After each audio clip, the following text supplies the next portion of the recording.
Assalamualaikum, hola amigo kepada semua. Saya Rais Azmi, anda sekarang sedang menonton Lakar. Untuk video kali ini adalah video kesinambungan daripada gesture drawing. Ingat tak video sebelum ni? Gesture drawing. Alright, yang daripada video tu kita akan sambung daripada drawing yang tadi.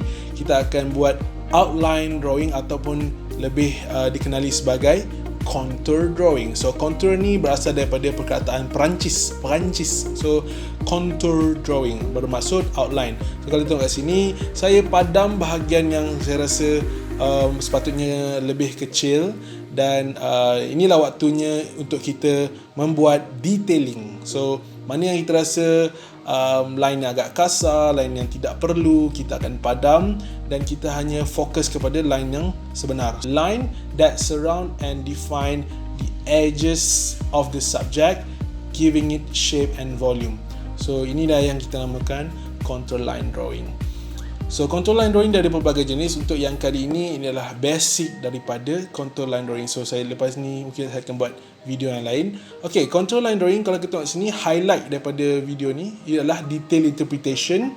Okay, so mesti line ni mesti dalam slow and searching pace. So tak perlu cepat-cepat.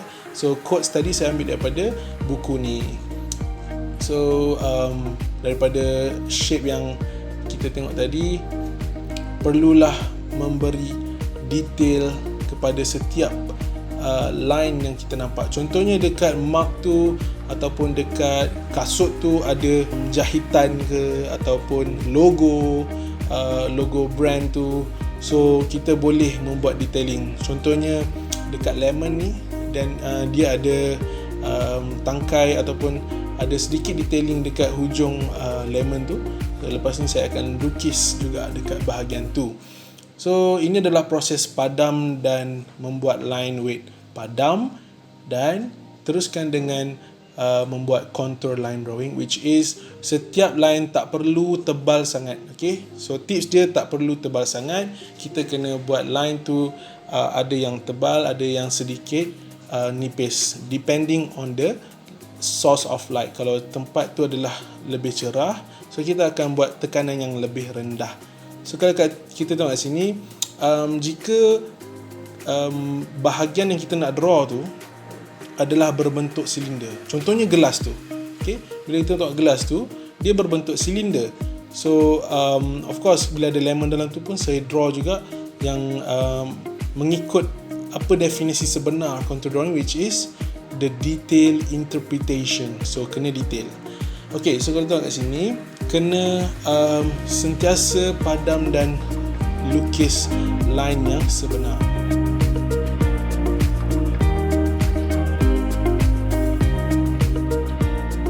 Okay, kita tengok kat sini ada ruler yang saya letak sini.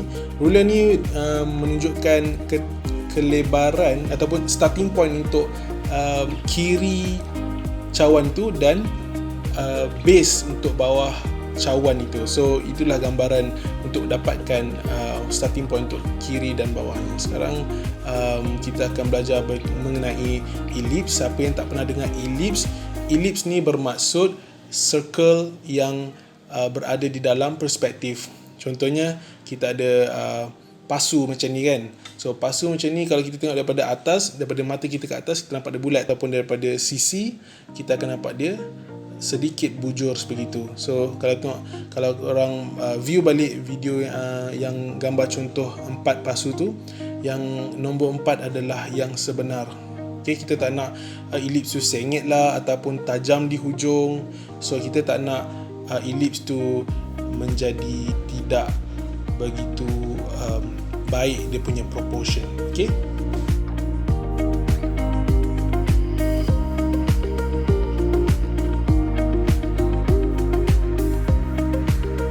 so teruskan dengan mencari di mana detailing part dalam objek tu.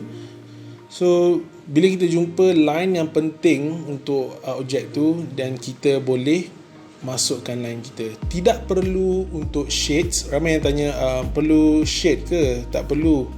Untuk contour drawing kita hanya fokus kepada outline. So outline memberi kepada bentukan ataupun shape yang kita ingin sampaikan dalam subject matter kita. So sekarang ni ada a few lines saya make it a little bit darker. So saya memberi tekanan yang lebih. Kalau tengok situ, sebab situ dia gelap. Kalau tengok gambar yang sebenar tu, bahagian belah kiri tu kan the shadow gelap. So saya tambah bagi dia tebal supaya line contour line kita lebih memberi kesan. Right? So contour drawing ni amat penting kepada siapa yang ingin memulakan mungkin nak berjinak-jinak dalam melukis. Contour drawing is the basic. Okay, so itu saja pada video kali ini. Tada, inilah dia contour line drawing. Adios amigos, muchas gracias.